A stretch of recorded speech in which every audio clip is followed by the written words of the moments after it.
Hey guys, Mapletail here. Today I'm taking a more in-depth look at the game demo for Cattails Wildwood Story. If you missed part 1 with my first impressions, I'll leave a link in the description so you can check it out. Before I get into it, don't forget to like and subscribe for more videos like this.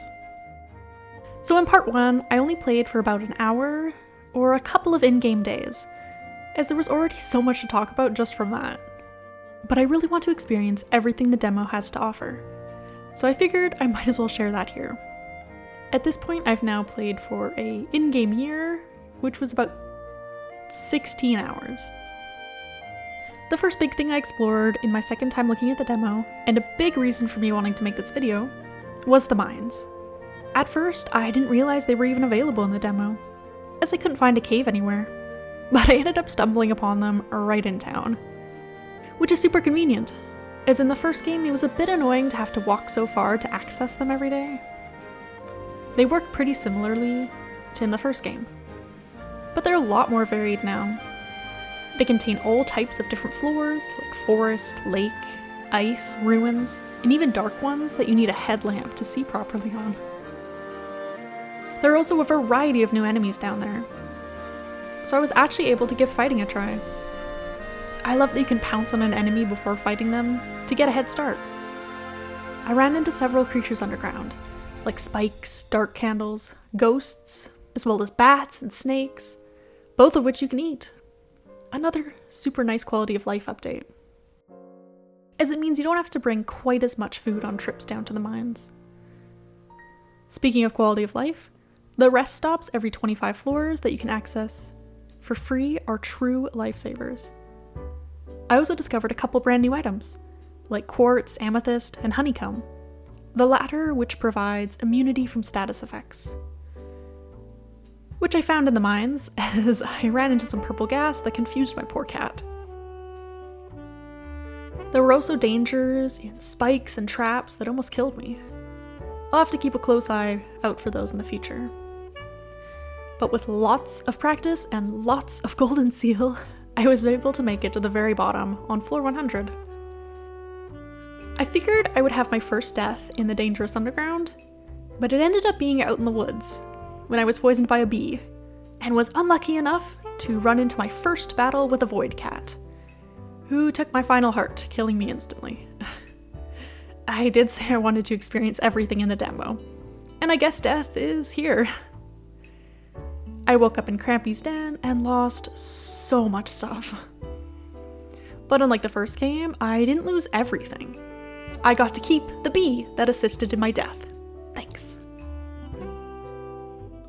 I also am not a fan of the massive purple spider that caused my second demise.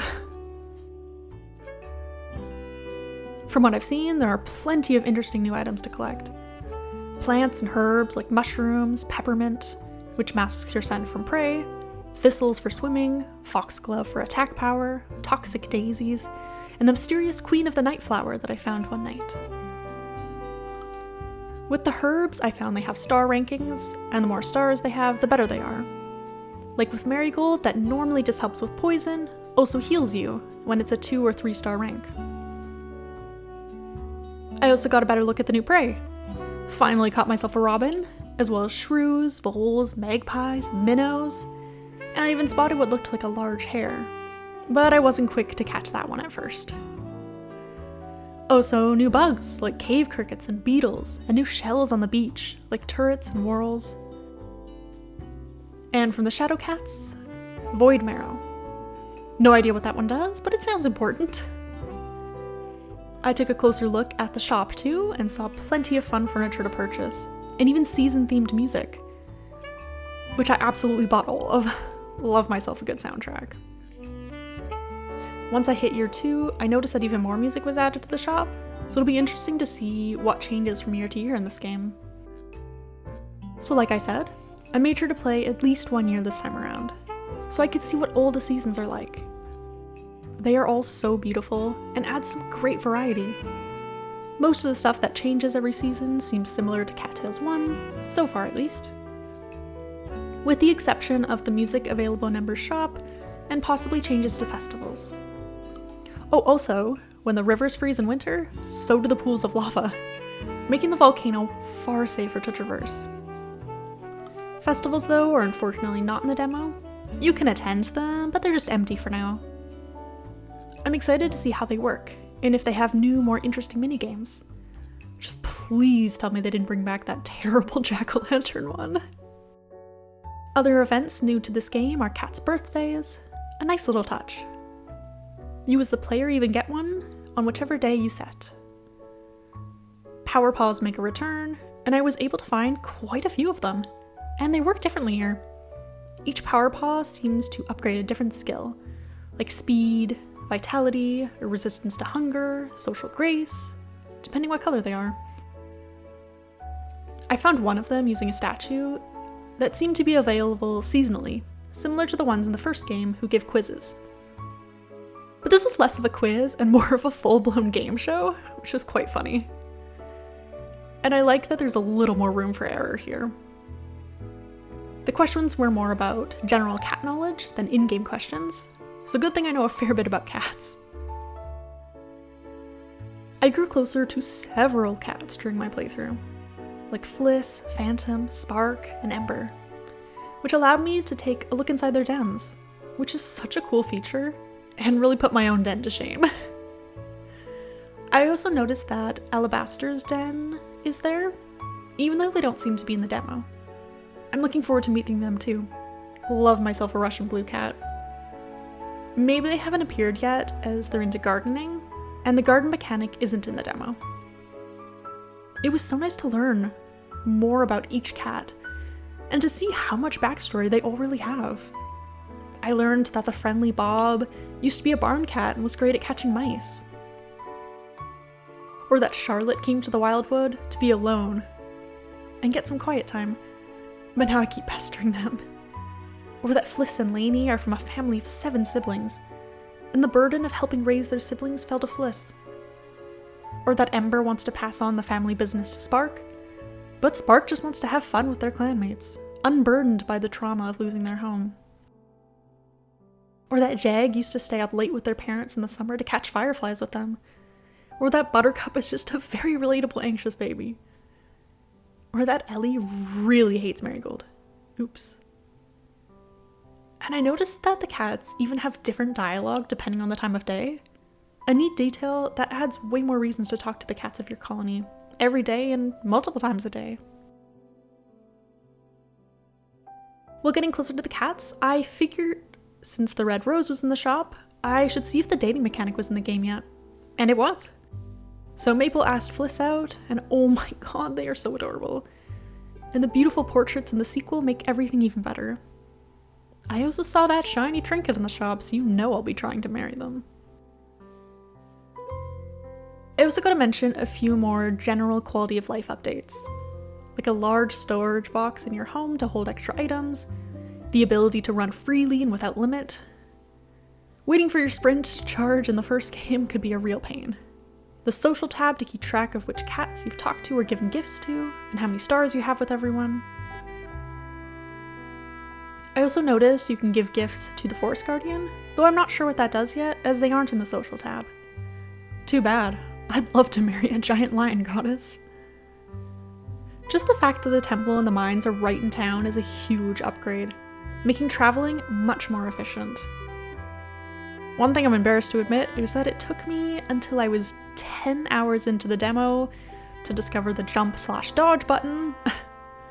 I was trying to figure out the fancier fighting by pressing all the buttons on my keyboard, and there it was. As well as figuring out how to power up attack, which was a game changer in the mines. The only reason I was able to make it all the way down. I want to talk a bit about the hints to future content in the demo. This obviously isn't the whole map for starters. It's pretty small, and it cuts off abruptly at the edges, and is clearly meant to continue in the full game.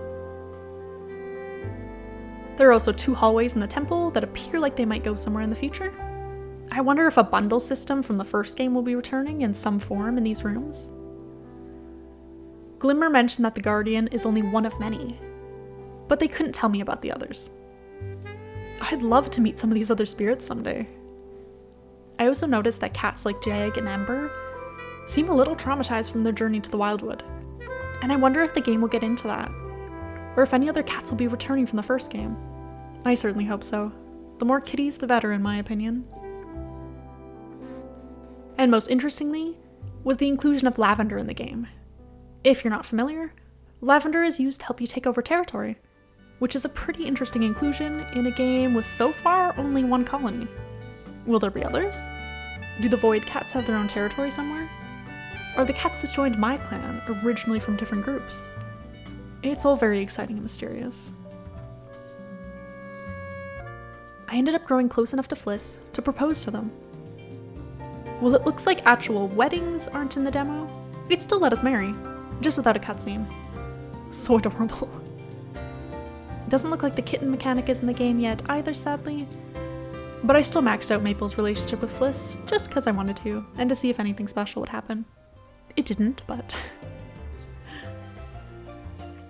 And I desperately tried to capture every piece of prey that I could, but I wasn't able to find them all. I know one is a cardinal that I was a bit too slow to catch, another more yellow bird, and I saw something else that looked like a ferret. But I'm not sure what those last two are. They look like fish based on the collection tab.